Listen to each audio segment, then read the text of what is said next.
Yeah, Careful with the water. Jurgen spilled it all over. That's a different one. That's it. Oh, thanks.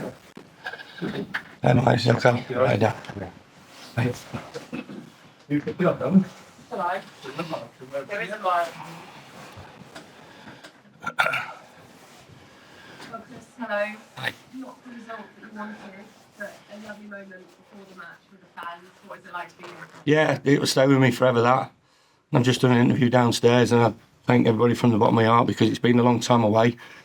And I understand that, you know, some part of the support might have thought it was a mistake me coming back, and I've still got to earn that trust. I get that.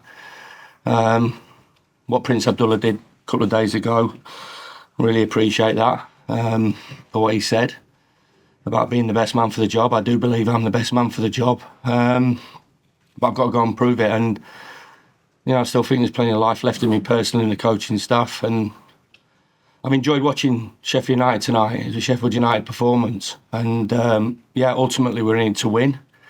And I said that to the players afterwards. But the reception that they gave me was incredible. And then it was game on. And I'm pleased in a lot of the aspects of our play and our approach and our attitude. And like I said, this is what I wanted it to look like tonight. And they gave us a performance what I wanted it to look like. You've not had long with the players, but like you mentioned, that certainly looks like an improvement in performance. Does it feel like that for you? Oh, I spill again. Say again, sorry. You've not had long with the players. But One training session. Yeah, exactly. It looked like a much better performance in comparison to recent fixtures. Does it feel like an improvement for you? Well, I've studied, of course, the games, and you'll comment on that, not me. But I wanted to get up the pitch. We can coach a different formation, which few people thought we couldn't. I think players did some from a defensive point of view. We were brave. We got up the pitch. It allowed our midfield players to go and make contact. It allowed our front players to go and press. If the distances are big and you're sat on the edge of the box, then they're not allowed to do it. You're not going to be able to do it, and you're just going to get picked off. We're playing Liverpool. We're not playing the mug side. We're playing European elite, not just English elite, English Premier League elite with unbelievable players. And we wanted to make it an uncomfortable night for them. And I think that they'll go away. And Liverpool supporters and everybody who's connected to the team and the manager, and I think they'll be delighted with the result and delighted to get 3 points. And I'm a touch disappointed that we've not got something out of the game. Did you feel like you should have had a penalty in the second half? What, when you two-handed push on James McAtee? In any part of the pitch, if a centre half pushes a centre forward pushes a centre half, a midfield player pushes a midfield player with two hands, and he goes down off balance, it's not up to him to stay on his feet. He's pushed him in the box with two hands. It's penalty. Simple as that. I was more disappointed with the tackle by the centre forward on Jayden Bogle. 25 years ago, if I was playing, people would talk about that's a decent tackle. Might have been aimed at me, that, where you take the ball but you take the man, and he's wrapped his legs right round Jayden Bogle, and it's resulted in the second goal. I understand the second goal. I'm not a manager that's just going to sit back. We took it deep and we opened up in the last 10 minutes. We made substitutions. We changed the formation late on, and we knew it was going to go to that. And obviously the boys, found a fabulous finish.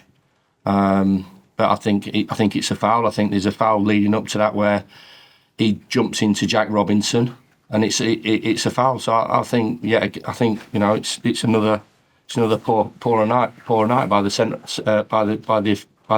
the referee, if I'm honest. And it's not rose tinted glasses. That's what I've seen. It's the Rainbow Laces fixtures today. I don't know if you've had a conversation with your captain, Amen Ahmedhodzic. He didn't wear the rainbow armband. I didn't know. No, I didn't know. No, I didn't know. No. It's not a club decision or a personal decision. I just didn't know he did that. Any more? All right. Have you had a chance to see the first goal back? There was a shout for a foul on. Well, it happened that quickly. I've not really seen that. I think that, there's blocks, and the Liverpool manager said, they played Brentford and there was blocks all over. I didn't, which is, I thought the Premier League and the refereeing association were taking those out. So there was obviously blocks in there. So for him to find himself absolutely free, and Jack Robinson, I think it was, on the floor, Virgil finds 10 yards out with a free chance and a free opportunity. There's something happened in there, a collision or coming together. I've not really seen that, Dan, but I think when you go back and you ask like the analysis guys and they look at it and go, no. But I think that the other two are definite decisions that have gone against us without a shadow of a doubt. Yeah, with everything they've got, it wasn't a game where you were sat on the crossbar, you weren't kicking balls off your goal line, all that. Is it just a reminder of the fine margins in this game because you had chances at the end as well? Yeah, we did. We talked about it half time. We need to be better with the ball, we need to be more calmer in possession. We had 2 or 3 counters, which I think we could have done better on. Wolves had a counter where it took ourselves up the pitch. We knew the game was going to be like that. The game with Liverpool, unless they play Man City or some of the incredible teams, they dominate the ball and dominate possession and create chances because they've got incredible players. But I thought the approach of the team from a tactical point of view, we didn't allow them to play through the middle of us. We made it difficult. We got up the pitch, we stepped into people. We stepped more into people second half. We got further up the pitch and allowed us to go and win it back. And it was going to be a counter-attacking game for us. I'd like us to pass it a little bit better, but that'll come. And we've created chances. And it's not just been a one-sided, like you said, sit on the crossbar performance.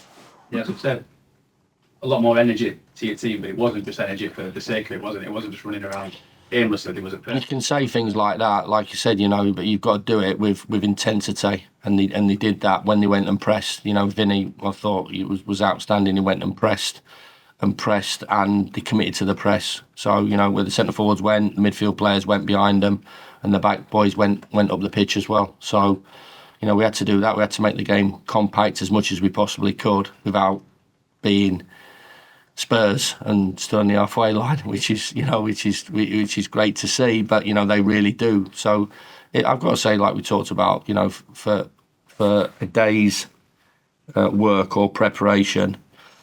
But and you know what I'm going to say. This can't be. Don't kid me. Don't fool me. That this is what we're all about. Because I'll suss it straight away. They've been great yesterday. They've asked everything we've asked them to do. They've took it into game today, but don't fool me. Don't fool me. Don't think that that's a one-off manager bounce. Me coming back here and all that. And of course it's Liverpool and we understand it, and there might be slight dips and slight there, but that's where we are now. That's where it needs to be. And the reaction of the supporters, I thought, told the story of the night really. At the end, they've seen a proper Sheffield United performance.